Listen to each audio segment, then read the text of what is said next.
Apocalipsis capítulo 2, versículo 12, que es donde nos quedamos la semana pasada en el versículo 11, y vamos a comenzar en Apocalipsis capítulo 2, versículo 12.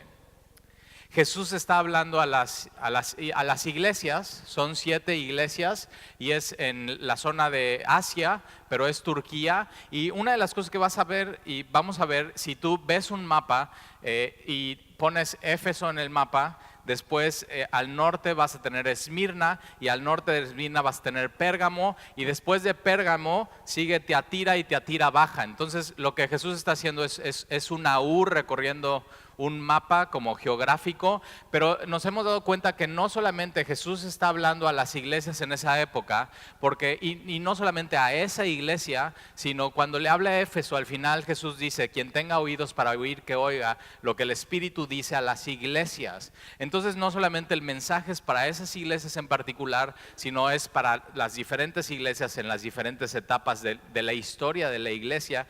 Y de pronto, por eso, cuando leemos estas pequeñas, y les podemos decir, cartas muy personales de Jesús, y más que cartas, si te das cuenta, hay versículos que son 4, por ejemplo. En la semana pasada vimos Esmirna, son 4 versículos, y más que cartas, si te das cuenta, es una postal. No sé si alguna vez has escrito una postal. Para los muy jóvenes que nada más conocen email, postal era un cuadrito así de cartulina, y por un lado tenía una foto de donde la mandabas, y por el otro lado tenías 3 rayitas donde ponías la dirección, y del otro lado podías escribir. Y si te das cuenta, la postal, a diferencia de una carta, tiene que ser un mensaje muy conciso. Y lo que Jesús está haciendo con cada una de estas iglesias es dar un mensaje muy conciso, pero que penetra, y es muy profundo los mensajes de Jesús. Y hoy vamos a ver la iglesia de Pérgamo. Y la iglesia de Pérgamo es una iglesia permisiva. Y vamos a ver lo que Jesús tiene que decir a una iglesia que está permitiendo el pecado entre sus congregantes. Y dice Jesús, versículo 12: y escribe al ángel de la iglesia en Pérgamo. Esto está al norte de Esmirna, y una de las cosas que tenía Pérgamo es que tenía una biblioteca con 200,000 pergaminos, por eso se llama Pérgamo. Y aquí en esta ciudad, de papiros que se hacían de hojas y de plantas, pasaron a desarrollar lo que son los pergaminos, que es piel de animal que se estiraba y se trataba, y de pronto en estas pieles podías escribir. Y de aquí en esta ciudad se fueron creando, por ejemplo, los primeros libros, que de estas pieles de animales se escribía, y de pronto ya se cosía, se ponía una pasta y tenías los libros. Y en esta ciudad tenías una biblioteca de 200,000 pergaminos. Ahora, 200,000 pergaminos en esa época de literatura era muchísima sabiduría. Entonces es una ciudad que tenía al alcance mucha sabiduría y mucho conocimiento. Pero una de las cosas que vamos a ver es que mucha sabiduría y mucho conocimiento no te lleva con eso a conocer a Dios y a cambiar tu vida. Y eso es lo que estaba pasando en esta ciudad. Y a veces yo he escuchado esto, no sé si lo has escuchado: lo que necesita México es una reforma educativa. Lo que necesita México es que cambiemos el currículum de la SEP, y lo que necesita México es una reforma. Cuando aquí en Pérgamo tenían esta biblioteca de 200,000 pergaminos, y realmente eso no estaba cambiando el corazón de la ciudad ni la piedad, sino era una ciudad totalmente entregada a la idolatría y la inmoralidad. Y hoy en día nosotros no solamente tenemos 200,000 libros, sino te puedes meter a internet, y en estas páginas donde puedes descargar libros tienes una gran cantidad de información, una gran cantidad de libros para descargar, y eso no ha cambiado la sociedad y el mundo, sino, si te das cuenta, viene cada día peor, y la inmoralidad crece, y la sociedad no está mejor, sino está peor. Entonces Jesús sabe, o sea, por más sabiduría y por más libros, lo que nosotros necesitamos no es una reforma, sino es la regeneración del Espíritu Santo en nuestros corazones. Lo que nuestros jóvenes en nuestro país necesitan no es una reforma educativa, sino es a Jesús. Eso es lo que necesitan la palabra de Dios. Y Jesús aquí se presenta como, mira, dice: el que tiene la espada aguda de 2 filos. Y en el capítulo 1, Jesús dice, y Jesús se presenta como que de su boca salía una espada aguda de dos filos. Y entonces esta espada aguda de dos filos es la palabra de Dios, y Hebreos dice que penetra. Y esta espada de dos filos es la palabra de Dios, que no solamente de pan vive el hombre, sino de su palabra. Y me encanta porque dice, el que tiene la espada aguda de dos filos, dice esto. Y Jesús eso es, Jesús habla y no calla. Y si tiene algo que decirnos Jesús, nos los dice derecho. Y no sé si has estado con alguien que te quiere decir algo y tú, ya no me digas, o sea, ya me hartaste. Pero Jesús, o sea, cuando Jesús te habla, tiene toda tu atención y tiene algo que decirte. Y Jesús se presenta como Dios mismo, que tiene esta espada de dos filos. Ahora, en el Imperio Romano, la espada era poder, era autoridad, era como Escobar, que era o plomo o plata. Y en el Imperio Romano era o obedeces o espada, o sea, simplemente te mueres si no te sometes a la autoridad romana. Y en esta ciudad estaba la idolatría, todo lo que daba, pero era una de las ciudades donde primero pusieron un templo al César. No solamente en esta ciudad había un templo al César, sino había una gran idolatría a Zeus, y esta ciudad estaba a 300 metros de altura. Entonces era una ciudad que estaba en alto y se creían el centro del Imperio Romano. Entonces tenían el emperador, el culto al emperador, tenían el culto a Zeus, tenían el culto al dios del vino. Entonces, por ejemplo, si tú estabas pasando una pena y te había dejado tu novia, te decían, no, pues vente, vamos al culto del vino, y ahí te echas una y cantas unas rancheras y ya se te pasa. O sea, como era una ciudad que estaba ofreciendo todo. O sea, ¿qué necesitas? No solamente en esta ciudad había esto, sino ahí había el templo del dios de los médicos. Y si te das cuenta, ahora ya no tanto, pero antes en una farmacia, el símbolo de la farmacia era un báculo, un bastón con una serpiente enredada.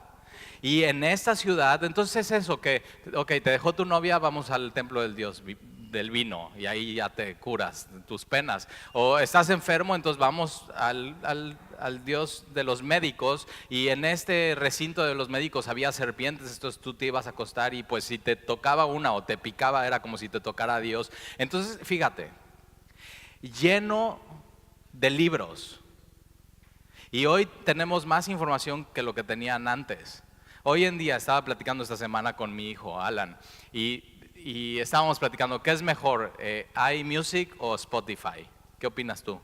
Entonces yo pues a mí me gusta más Spotify por las playlists y no sé qué. Y dice, mira papá, iMusic tiene 2 millones de canciones más que Spotify. Ya ahí me la mató. Y entonces me quedo pensando y digo, mi amor, 2 millones de canciones, a 6 minutos la canción, de aquí a que las escucho me muero. Y hoy tenemos eso, tenemos tanta información y tantas cosas, pero lo que había pasado en esta ciudad es que por más libros y por más conocimiento y por más sabiduría que pudieran tener, era una ciudad sumamente supersticiosa y sumamente inmoral. Y no conoces a alguien así, simplemente que lee muchísimos libros, que sabe mucho, que tocas un tema y te dice esto, tocas este tema y te dice esto, gente muy intelectual, pero de pronto empiezas a hablar de las cosas espirituales y son gente sumamente supersticiosas. Y entonces de pronto han jalado un poco de aquí, un poco de acá, un poco de allá, y Jesús se presenta como Dios, que la espada de doble filo sale de su boca, y lo que necesitamos tú y yo es esa espada de doble filo que penetre en nuestra alma. La Biblia dice que la palabra de Dios es medicina. Y eso es lo que tú y yo necesitamos para nuestra alma. Necesitamos esa medicina para nuestra alma, necesitamos ese pan de vida para nuestra alma. Y lo que ellos estaban es como un menú, ok, ¿qué es lo que necesitas? Ve a esto. Pero tenían la opción de Jesús. Y de pronto te das cuenta, en nuestra ciudad tienes muchas opciones a qué acudir, a quién acudir, y muchas supersticiones. Y es un poco lo que estaba pasando aquí en esta ciudad de Pérgamo, una ciudad muy inmoral, muy idólatra, con muchas opciones de a quién adorar. Y Jesús tiene algo que decirle a una ciudad como esta, pero también una iglesia que está en este lugar. Y versículo 13, Jesús dice, yo conozco. Y me encanta esto de Jesús porque a cada una de las iglesias le está diciendo, yo conozco. O sea, yo conozco tu situación, yo conozco tu vida, yo conozco lo que estás pasando. Y yo he tenido consejerías con gente y me dice, Talí, es que tú no conoces nada de mí. Y yo digo, sí, no quiero conocerlo. O sea, Jesús sí conoce. Jesús conoce lo que has pasado, lo que has vivido, lo que has sufrido, lo que has llorado, lo que has dicho, lo que no has dicho. Jesús conoce exactamente tu situación y por eso Jesús es el consejero admirable. Isaías capítulo 9. Y muchas veces tenemos que aprender a no depender de un hombre o de un consejero hombre, aunque sea un pastor o un líder en la iglesia, sino tenemos que empezar a aprender a depender 100% de Jesús y de su palabra. Él es el que tiene esa espada de dos filos, Él es el que tiene la medicina que nuestra alma necesita, pero a veces tú y yo somos muy desesperados. Y queremos queremos la solución en el momento. Y es parte de nuestra generación. Por eso microondas. Antes cuando hacías palomitas, pues ya ponías tu sartén y ponías un poco de aceite y echabas el maíz y tapabas el maíz y ponías en fuego lento y empezaban las palomitas. Hoy en día lo que haces es, abres una cosa, lo metes en el microondas, pones 6 minutos y estás. O sea, ¿por qué tan tardado 6 minutos? Y ya quieres que salgan las palomitas. Y si te das cuenta, hoy en los supers ya no se vende tanto eso, sino se venden las palomitas ya hechas. O sea, ya lo único que quieres es y comer. Es parte de nuestra naturaleza pecaminosa el querer la solución hoy, ahora y no esperar en el Señor. Y tenemos que aprender a esperar en el Señor y no depender de un hombre. Una de las cosas que yo aprendí es que en el momento que tengo un problema y necesito un consejo y necesito que alguien me guíe, al primero que tengo que acudir es a Jesús. Y piensa, ¿a quién acudes primero? Tenía una conversación esta semana con mi pastor. Y me dice, Talí, y ya sabes, él vive en Cuernavaca, pastorea una iglesia allá, y fue lo del socavón de la carretera. Y dice, Talí, yo quiero que si alguien pasa eso del socavón y se va su coche al vacío y tiene un celular, pasaron horas en lo que los rescataron, yo no quiero que me hablen a mí, yo quiero que clamen al Señor. Y tenemos que aprender a depender de Él. Él tiene que ser nuestro consejero, nuestro admirable. Y hay veces que a mí me hablan por teléfono para un consejo y ya tiene que ser el consejo ya en ese momento y ahora. Y yo digo, tienes que saber que yo tengo mis rollos y mis ondas. ¿Y a mí quién me aconseja? O sea, yo necesito al consejero admirable. Yo necesito aprender a depender de Él, así como tú necesitas aprender a depender de Él. Maldito el hombre que confía en el hombre. Tú y yo tenemos su palabra, tenemos a este Jesús, el que tiene la espada aguda de dos filos. Y Jesús conoce tu vida, Jesús conoce tus obras, Jesús conoce la relación que tienes en tu familia. Y dice, yo conozco tus obras y dónde moras. Jesús sabe dónde vives, Jesús sabe qué es lo que pasa, Jesús sabe cuál es la dinámica de tu hogar. Si eres joven y vives con tus papás, Jesús sabe qué onda con tus papás y qué onda. Jesús te puso en ese hogar, Jesús escogió a tus papás. Jesús tenía un propósito para que tú nacieras en esa casa con ese apellido, con ese papá o esa mamá, o simplemente con una mamá nada más sin papá o con un papá nada más sin mamá. Jesús conoce dónde moras, Jesús conoce tu código postal. O sea, Jesús no se le pasa, Jesús no es despistado, Jesús no necesita Google Maps de, ay, pues ya se me olvidó dónde vive Talí. ¿Me mandas otra vez tu locación? Jesús sabe dónde estás, Jesús sabe dónde moras, Jesús sabe dónde trabajas. Jesús sabe en qué comunidad estás. Jesús sabe que cuando estás platicando en el trabajo con tus compañeros y te volteas y ellos se quedan hablando mal de ti, tú estás y sabes, o sea, se quedaron hablando. Jesús sabe qué tipos de compañeros tienes en tu trabajo. Jesús sabe dónde moras. Jesús sabe que estos hombres de la iglesia de Pérgamo eran completamente idólatras e inmorales. Jesús sabe dónde moramos. Jesús sabe a lo que estamos enfrentados. Jesús sabe que cuando vamos en el bulevar y todos estos anuncios que nos están bombardeando, compra esto, adquiere esto, codicia esto, y una mujer, Jesús sabe. Y Jesús sabía estos hombres de Pérgamo qué es lo que todo el mundo le estaba vendiendo y a dónde los estaban invitando. Y Jesús sabe dónde moras. Jesús sabe cómo es tu esposo, cómo es tu esposa. Jesús sabe. Y a mí esto me da mucho ánimo. Y sabes que Él no se va. Él se queda en tu casa. Y Él está conviviendo con eso. Y Él está contigo y Él nunca te deja y nunca te desampara. Si estás pasando por una situación difícil físicamente, médicamente, Jesús sabe lo que estás pasando. Económicamente, Jesús sabe. Y dice Jesús, dice, yo sé dónde moras. Y mira, dónde está el trono de Satanás. O sea, era tal idolatría en esta ciudad, y tenías al hijo de Apolo, que era este dios de los médicos, y tenías a Zeus, y tenías al dios del vino, y Jesús dice, yo sé dónde moras. O sea, ahí está cañón. Y cuando vamos a conferencias de pastores, y entonces de pronto pasa alguien, un pastor, y pasa el pastor de Jalapa, y dice, no, o sea, hermanos, oren por nosotros porque nuestra ciudad está cañón. Y entonces pasa el de Durango, no, hermanos, oren por nosotros, nuestra ciudad está cañón, muy insegura. Y de pronto pasa el de Coatzacoalcos, nuestra ciudad está cañón. Y de pronto pasa, y entonces la conclusión al final es, o sea, todos lados está cañón. O sea, ¿dónde no? Vivimos en este mundo caído, en este mundo injusto. ¿Qué trabajo no tienes complicaciones? ¿Qué familia no es disfuncional? ¿O nada más la mía? ¿Te das cuenta? Y Jesús conoce cada cosa, cada detalle, lo que estamos viviendo, lo que estamos pasando. Y dice, donde está el trono de Satanás, era esta ciudad de Pérgamo, era la ciudad donde primero constituyeron el templo al César. Y había una gran estatua de Zeus, así como de Nabucodonosor en el Antiguo Testamento, y le adoraban. Totalmente idólatra, totalmente impío, o sea, toda una oferta de religiones falsas. Y Satanás le encanta eso, Satanás le encanta así, entre más religiones hay y falsas y falsa doctrina, Satanás sabe que así come territorio. Satanás lo sabe. Y dice, ¿dónde está el trono de Satanás? Pero retienes mi nombre, pero eres fiel. Ahora, si te acuerdas, a los de Éfeso y Esmirna le está diciendo, ok, yo sé tus obras, y yo sé tu tribulación, y yo sé tu arduo trabajo. Y a Esmirna les dice, pero sé fiel, les dice Jesús. Entonces tenían esta de, ok, en medio de esto podemos desviarnos y ser infieles, pero Jesús a los de Pérgamo les dice, yo sé dónde moran y sé que son fieles.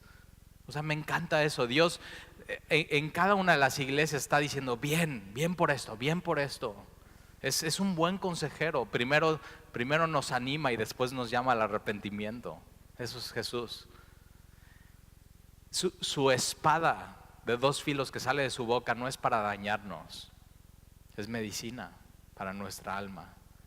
Su espada de dos filos es para separar lo verdadero y lo falso. Su espada de dos filos es para separar verdadera doctrina y falsa doctrina. Y Jesús dice, y retienes mi nombre, eres fiel. Y no has negado mi fe.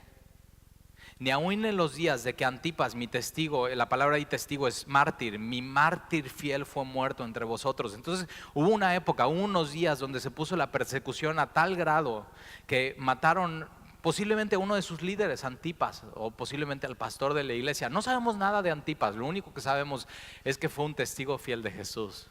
¿No te encanta eso? O sea, si al final de tu vida pueden poner eso en tu tumba, tu nombre, y decir testigo fiel de Jesús. O sea, qué increíble. Y de pronto este nombre aparece ahí, Jesús lo está mencionando, este es mi testigo fiel. Y fue muerto entre vosotros, donde mora Satanás, una ciudad llena de idolatría, llena de inmoralidad, con falsas religiones, pero en medio de eso, una comunidad fiel. Entonces te das cuenta, es que no sabes dónde, o sea, mi familia, dónde moro, en qué ambiente, es que no sabes mi trabajo. Y digo, mira esta comunidad, moraba donde estaba el trono de Satanás. Tienes que saber que Satanás no vive en el infierno, Satanás vive en este mundo y está rodeando este mundo y está merodeando este mundo y está buscando cómo hacer daño a los que somos hijos de Dios. No le puede hacer daño a Dios, porque Dios es todopoderoso y soberano, pero sabe que Jesús ya venció a Satanás y lo que está haciendo en este tiempo es tratando de hacer el mayor daño posible, porque sabe que al final está vencido y será echado al lago de fuego. Y en medio de eso hay hombres y mujeres fieles. Te das cuenta que no hay pretexto para no ser fiel.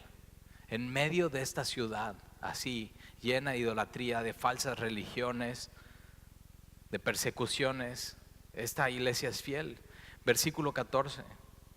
Pero tengo unas pocas cosas contra ti. Ahora Jesús primero anima, dice, bien, son una iglesia fiel, son una iglesia que han retenido mi nombre, o sea, bien, pero dice, pero tengo unas pocas cosas contra ti. Y Jesús nunca se queda callado. Jesús cuando ve unas pocas cosas de nosotros nos los dice. ¿Sabes por qué? Porque unas pocas cosas te pueden matar. O sea, son pocas cosas, pero son peligrosas. Y esta era una iglesia que se estaba dando permisitos, pero Jesús dice, hey, son pocas cosas, pero son peligrosas. Y es como cuando vas al doctor y te dice, no, mira, tienes unas pocas células cancerígenas. O sea, que dices, ay, bueno, son poquitas, gracias doctor, no pasa nada, y te vas. No por ser pocas cosas, una o dos, quiere decir que ya lo vas a dejar pasar y no vas a hacer nada al respecto. Y Jesús cuando está diciendo son pocas cosas, está diciendo son pocas cosas, pero son graves cosas. Y Jesús dice en los evangelios, un poco de levadura echa a perder toda la masa. Y de pronto tenemos que poner nuestro corazón y nuestra vida delante de Dios y decir, Señor, si tú encuentras una cosa o dos, pocas cosas, pero que me pueden hacer daño, como unas pocas células de cáncer te pueden matar, Señor, muestra ahora para quitarlas. Te necesito tu espada de dos filos que separe la verdad de la mentira, la santidad del pecado, y que esa espada de doble filo entre y penetre y que quite y que estripe eso que me puede hacer daño. Tienes que saber que el pecado te lleva a la muerte. Y si Jesús nos muestra de pronto un poco de pecado en nuestra vida, ese poco de pecado te puede hacer mucho daño, no solamente a ti, sino a los que tienes cerca. Tienes que poner mucha atención y no ser como esta iglesia permisiva. De pronto como cristianos empezamos a caminar con el Señor y vamos muy bien y no negamos su nombre y somos fieles, pero de pronto nos podemos empezar a dar ciertos permisitos y nos engañamos a nosotros mismos. Déjame ponerte un ejemplo. Netflix, o sea, pones y te recomiendan, ¿no? Pues hay una serie buenísima. Hoy están de moda las series de los narcos. Y entonces te pones a ver una de estas series que te recomiendan, hay muchas. No para hablar en una en particular, pero simplemente te pones a ver una de estas series y ves el primer capítulo y te agarras y dices, oh, está buenísima y ya quieres ver la segunda. ¿Y qué es lo que pasa? Que después de la segunda o la tercera, lo que empiezan a hacer los productores es empiezan a meter sexo. Empiezan a meter escenas que nada que ver, empiezan a meter escenas que de pronto la familia que estaba unida, la mujer se va con otro hombre y empieza a tener relaciones y de pronto el problema con eso es que desvirtúan tanto lo que está pasando para vender más y que te quedes más clavado, que de pronto ya el que dejó a su esposa o la que dejó a su esposo es un héroe y le estás aplaudiendo. Y de pronto nos empezamos a dar ciertos permisos y nos lavamos el cerebro y decimos, ay bueno, pues ya hice mi devocional y ya oré hoy. Y entonces ya puedo hacer ciertas cosas en mi vida o decir cosas o ir a ciertos lugares. Y tienes que tener cuidado. Y Jesús dice, tengo unas pocas cosas contra ti. Que tienes ahí los que retienen la doctrina de Balaam. O sea, que tienes adentro entre ustedes, que tienen ahí a los que retienen la doctrina de Balaam. O sea, ustedes sí están reteniendo mi nombre, pero también tienen ahí a los que retienen otro nombre, que no es el nombre de Jesús. Es la doctrina de Balaam y puedes leer Números del capítulo 22 al 25, pero en el capítulo 25 de Números, versículo 1 da el resumen de esa doctrina. Ahora, si quieres acordarte quién es Balaam, es este profeta que es pagano y entonces el pueblo de Israel está por conquistar la tierra prometida, está frente a Jericó, ya van a ir a conquistar la tierra prometida después de 40 años de estar en el desierto. Y entonces los de Moab dicen, o sea, está Dios con ellos y le temen al pueblo. Y entonces contratan por dinero a este profeta que se llama Balaam y le dicen, ve a maldecir a este pueblo para que nosotros le ganemos en la batalla. Y este profeta entonces va y en medio de eso, lo vas a leer de tarea, pero es el asno que habla. Y te das cuenta, Jesús está diciendo, eso es verdad, no es fábula, eso sucedió. Y entonces en medio de eso, Balaam, en vez de maldecir al pueblo, lo bendice. Y no puede ir en contra Dios. Pero entonces, como no puede ir contra Dios, le dice a los de Moab cómo poder atacar al pueblo de Dios. Y en el capítulo 25, versículo 1 de Números, dice que entonces las mujeres de Moab empiezan a invitar al pueblo de Dios a la idolatría, a visitar sus templos, a comer de lo sacrificado. Y no solamente eso, sino a prostituirse con ellas y a cometer fornicación. Y de pronto Jesús toma eso y dice, tú tienes ahí los que retienen la doctrina de Balaam, que enseña a Balac a poner tropiezo ante los hijos de Israel, a comer de cosas sacrificadas, a invitarlos a participar con los ídolos. Entonces esta era una iglesia que se estaba dando ciertos permisos. El domingo venían a alabar a Jehová y a alzar sus manos a Jesús, pero entre semana estaban siendo invitados a toda la idolatría y todo lo que ofrecía el mundo alrededor. Y Jesús dice, tengo eso contra ti. Estás dándote permisitos que no deberías de darte, pero esos te pueden llevar a la muerte. Y dice, a comer de las cosas sacrificadas a los ídolos. Y esta idolatría y toda esta biblioteca de 200 pergaminos, en vez de hacerlos más como Jesús, los apartaba de Jesús. Y no solamente entonces a la idolatría, sino a cometer fornicación. La palabra ahí, fornicación, y en Números capítulo 25 es a prostituirse. Y lo que ellos estaban haciendo es que el domingo venían con Jesús y amaban a Jesús. Y entre semana iban con los ídolos y estaban cometiendo adulterios, estaban prostituyendo. Cuando Jesús lo que quiere es completamente en nuestra vida y nuestro ser. Y que no de pronto te estés dando permisitos de a cometer fornicación. La palabra fornicación aquí es porneia, que es inmoralidad sexual. Y Jesús dice, tienes ahí adentro a los que tienen esta doctrina, que se están dando permisos. Y Jesús nos pide que no podemos ser tolerantes. Y chécate eso, hay algo en nuestra generación, hay una bandera de tolerancia. Entonces el mundo piensa que tolerancia es amor. O sea, simplemente tolera todo en todos y entonces así estás amando a todos. Recíbelos tal como son, sin importar lo que hagan. Y Jesús está diciendo, no, tú, esos que están ahí entre ustedes, son como un cáncer que no puedes dejar que crezca, sino que tienes que hacer algo con ellos. Y son estos que retienen la doctrina de Balaam, que enseñan a Balac a poner tropiezo ante los hijos de Israel. Y una cosita pasa, que de pronto cuando en una iglesia se permite y se tolera el pecado, los demás empiezan a pensar, se permite y se tolera el pecado, y se empieza a contaminar la gente. Y lo que tenemos que nosotros como iglesia, igual como Jesús está aconsejando a los de Pérgamo, es que un poco de levadura echa a perder toda la masa. Primera de Timoteo capítulo 5 versículo 20, Pablo le dice a Timoteo, a los que persisten en pecar, los de la doctrina de Balac, que el domingo vienen a adorar a Dios, pero entre semanas se dan sus permisitos. Y eso les ha llevado a tener una doctrina incorrecta. Y entonces no importa lo que hagas con tu cuerpo, puedes fornicar. Dice, repréndelos enfrente de todos. Eso es muy fuerte. O sea, eso no es amor. O sea, ¿cómo repréndelos enfrente de todos? Pero ¿sabes qué? Eso es lo que Dios nos está pidiendo. Para que aprendan y los demás, los de alrededor, teman. Y el problema es con una iglesia donde se empieza a permitir cosas y entonces no hay temor de Dios. Entonces te pido un favor. Me chocaría hacer eso. Si estás en pecado y estás en fornicación y de pronto estás viviendo como cristiano el domingo, pero entre semana tu vida está totalmente como la doctrina de Balac, te pido un favor, arrepiéntete ya. Evítanos la pena de decirte, evítanos la pena de exhortarte y reprenderte. Simplemente arrepiéntete. Versículo 15. Dice, también tienes a los que retienen la doctrina de los nicolaítas. La semana pasada vimos que los nicolaítas eran aquellos que se decían ser cristianos, pero siendo cristianos podías hacer lo que quieras con tu cuerpo.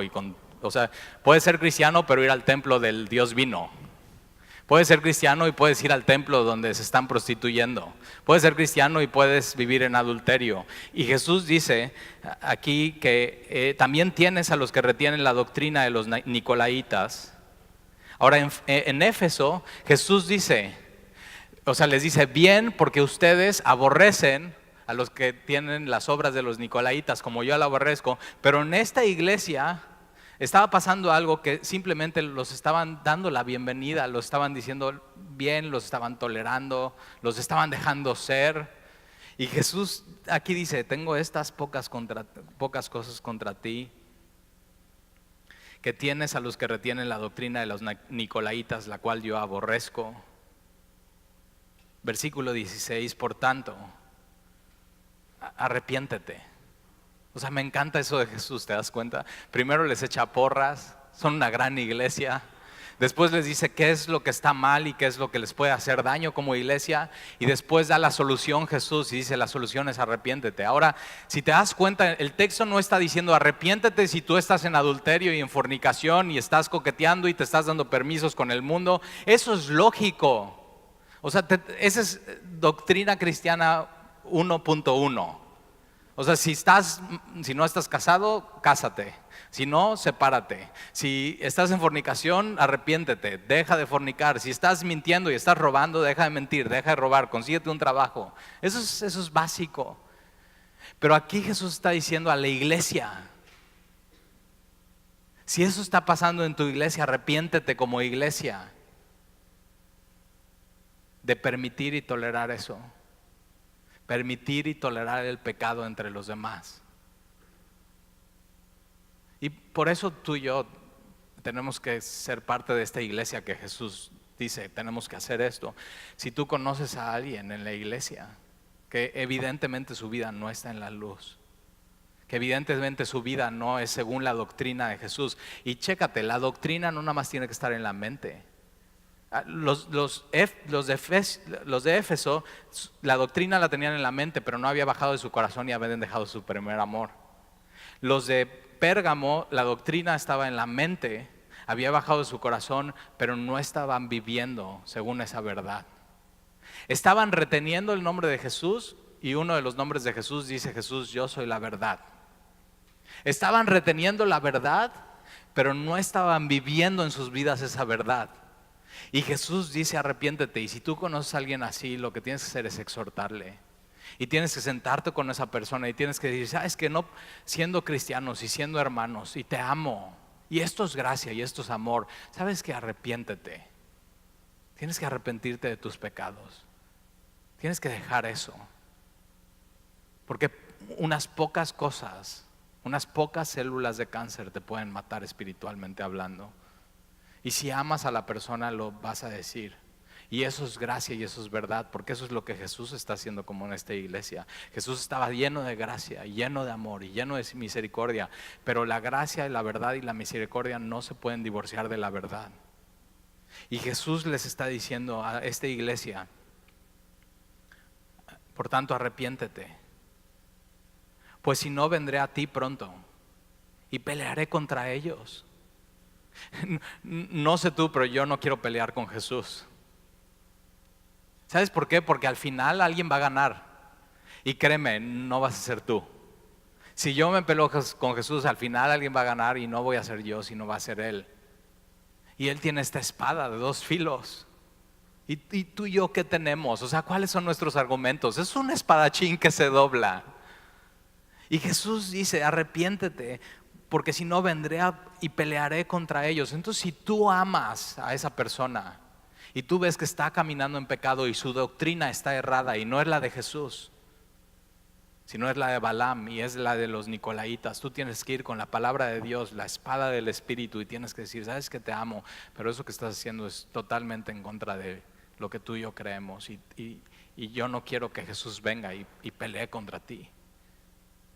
Hablar con la verdad es amor a las personas. Y tú, si ves eso en uno de tus hijos, dices, Talía, es que mi hijo ya tiene 30. O sea, ¿sabes qué? Tienes que hablar con él y tienes que ser lleno de gracia y de verdad y las veces que sean necesarias. Ahora te das cuenta, nuestro papel como iglesia no es pelearnos con ellos, sino es amonestarlos. Jesús al final es el que va a pelear con ellos.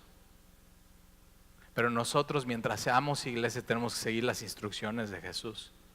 Y no tenemos que tolerar y no tenemos que permitir el pecado en nuestra congregación y en nuestras familias y en nuestra comunidad.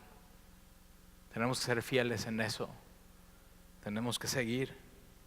Él es nuestro Señor. Y pelearé contra ellos con la espada de mi boca. Y hay gente que está peleada con Jesús. Y hay gente que le gusta la Biblia, pero arrancaría ciertas páginas de la Biblia. O sea, sí, esto es muy padre semilla, pero esto. Y sabes que lo que tienes que hacer es bajar tu espadachín y rendirte ante Jesús y arrepentirte y decir, Señor, soy tuyo. Perdóname. Ya no quiero pelear más contigo. Perdóname, Señor, porque he permitido eso en mi vida, he tolerado eso, he dado mal testimonio, no he retenido tu nombre, no he sido fiel. Y sabes que hoy tienes que determinar eso en tu vida, ya no lo puedes dejar pasar ni un día más. Es vida, es la palabra, es la espada de dos filos, que es medicina. No te quiere hacer daño, Jesús, te quiere hacer bien. Jesús es vida eterna. Y dice Jesús, y pelearé contra ellos con la espada de mi boca. Versículo 17, el que tiene oído oiga lo que el Espíritu dice a las iglesias. O sea, te das cuenta, si tú no recibes este mensaje, no es, no recibí lo que dijo Talí, no, estás yendo contra el Espíritu Santo.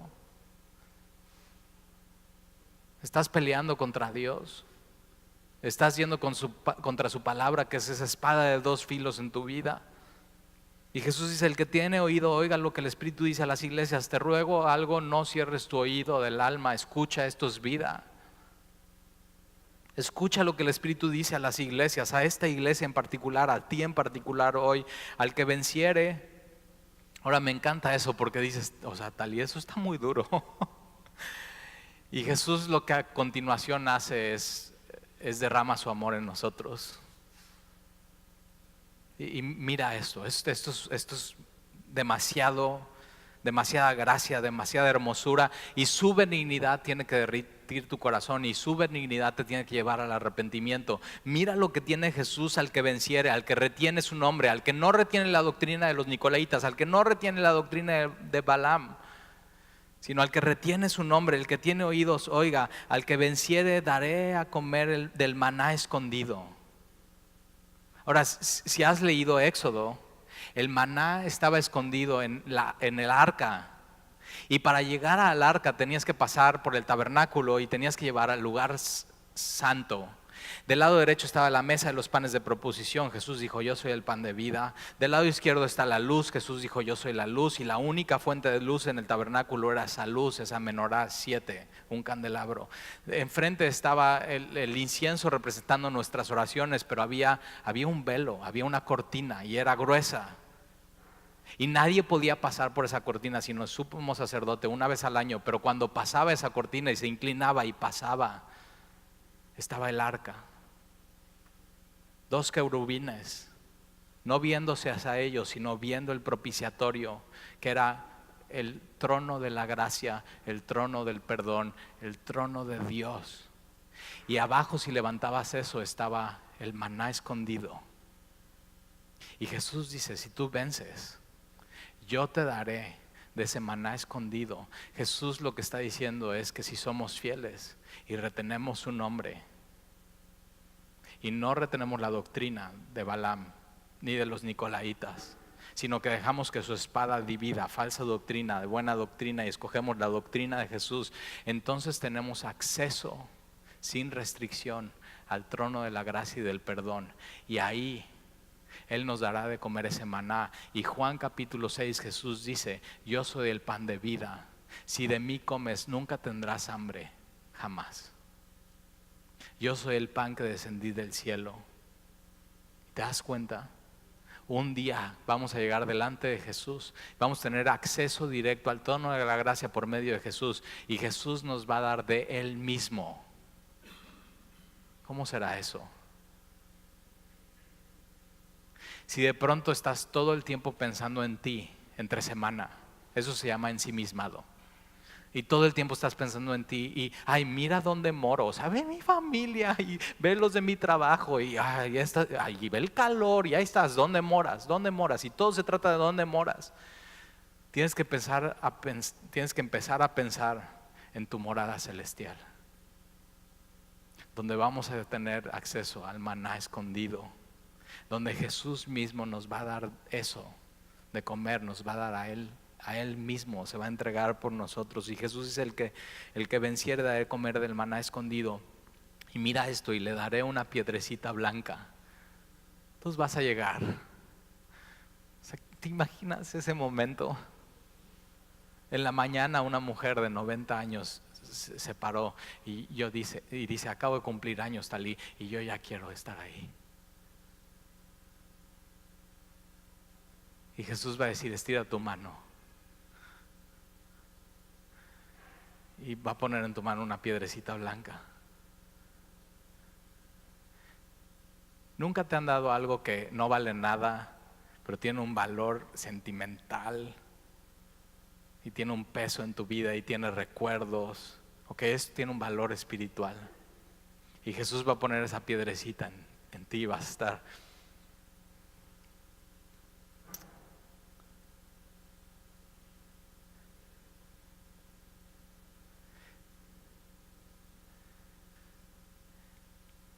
Blanco, pureza.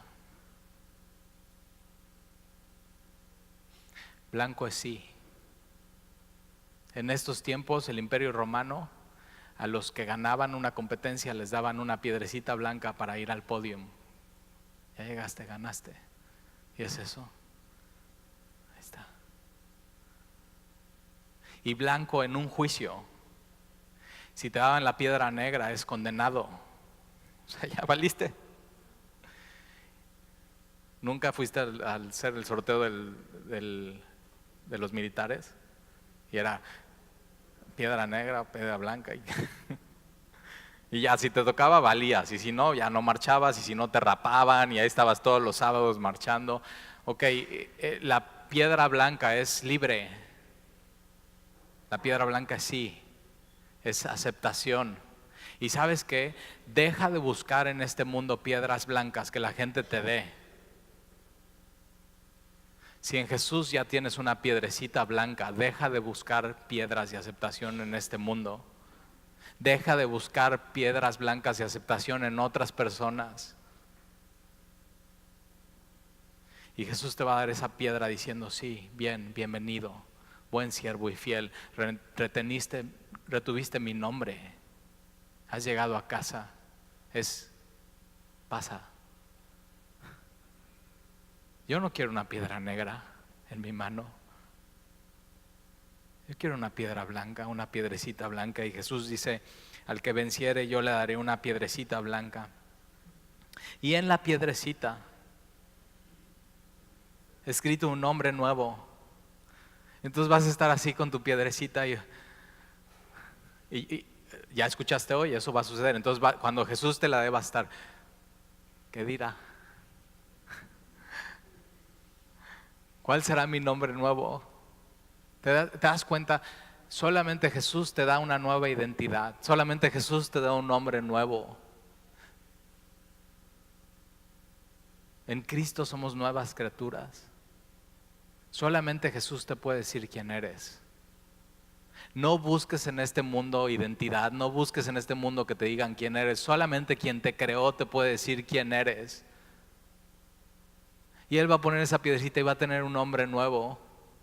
Ahora, no sé tú, yo de chiquito me quería cambiar mi nombre porque Neftalina, ¿hombre o mujer?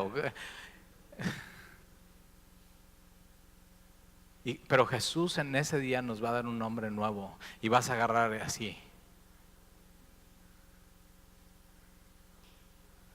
Y te acuerdas en Génesis, Abraham, Jacobo, Israel. Y cada vez que Dios cambiaba el nombre de alguien le estaba dando una promesa.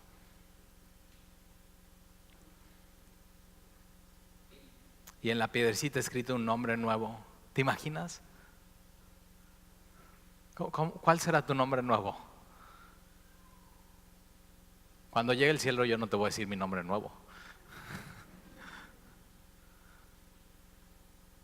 Y vas a ver tu nombre nuevo.